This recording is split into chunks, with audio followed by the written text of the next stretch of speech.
দিদি সব কাজ হয়ে গেছে, আমি বাড়ি যাচ্ছি। ঠিক আছে। দিদি একটা কথা বলবো, ঠান্ডা তো ভীষণ পড়ছে, তোমাদের পুরানো কাপড়গুলো হবে? কাল তুই আসবি তো? হ্যাঁ। ঠিক আছে, আমি বার করে রাখবো, কাল নিয়ে যাস। ঠিক আছে।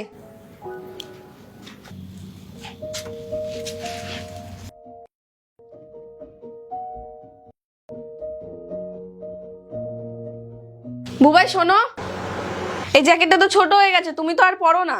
হ্যাঁ পরবো তো না, কিন্তু তুমি কি করবে এটা নিয়ে? ওই পূজা আছে না, ও কিছু পুরনো কাপড় চাইছিল, তো ওকে দিয়ে দিচ্ছি। তো ওকে কেন দেবে এটা? দিদি আমার খাবার বানানো হয়ে গেছে, দিয়ে দি। না, আমি পরে খেয়ে নেবো, তুই যা। দিদি ওই জামা কাপড়। কোন জামা কাপড়? দিদি কালকে আমি বললাম না তোমার আর দাদার পুরাতন কাপড়গুলো দিতে। তুই দাঁড়া, আমি আসছি।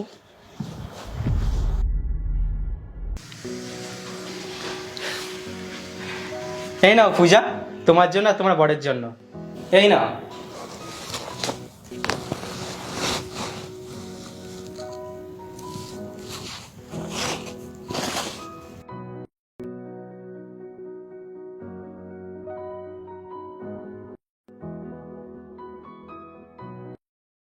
আরে দাদা, এগুলো তো সব নতুন জামা, কিন্তু এসবের কি দরকার ছিল? পুরানো জামাগুলো দিলেই তো হতো। তুমি বেশি ভেবো না, তুমি তো আমাদের পরিবারেরই একজন, তুমি আমাদের এত কাজবাজ করো, এটা তো আমাদের কর্তব্য। ধন্যবাদ দাদা। আরে এতে ধন্যবাদ দেওয়ার কি আছে, ঘরের লোককে কেউ ধন্যবাদ দেয়? কি হলো, জামাগুলো ভালো লাগেনি? দাদা আমার বর যেখানে কাজ করতো তাদেরকেও বলেছিল তাদের পুরানো জামা কাপড় দিতে, কিন্তু তারা জামা কাপড় তো দেয়নি, আর কাছ থেকে ঘাট ধাক্কা দিয়ে বার করে দিয়েছে, আর বলেছে তোদের স্বভাবটাই এরকম, আর বলেছে তোদের চাওয়া স্বভাবটা কখনো যাবে না। না, আর দাদা আপনারা পুরানো কাপড়ের জায়গায় নতুন জামা কাপড় দিলেন, আপনাদের মতো মানুষ এখনো আছে, আপনারা খুব ভালো। ঠিক আছে দাদা, আমি আসছি।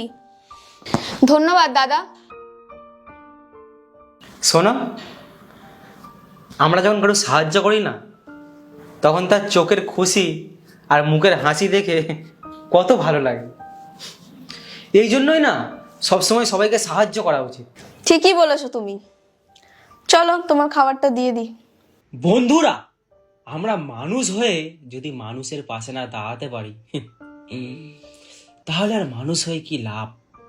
কেমন লাগলো জানাবে, আর বুবাই রয়কে সাপোর্ট করো, ফলো করো, আরো ভালো ভালো কন্টেন্ট আনছি তোমাদের জন্য।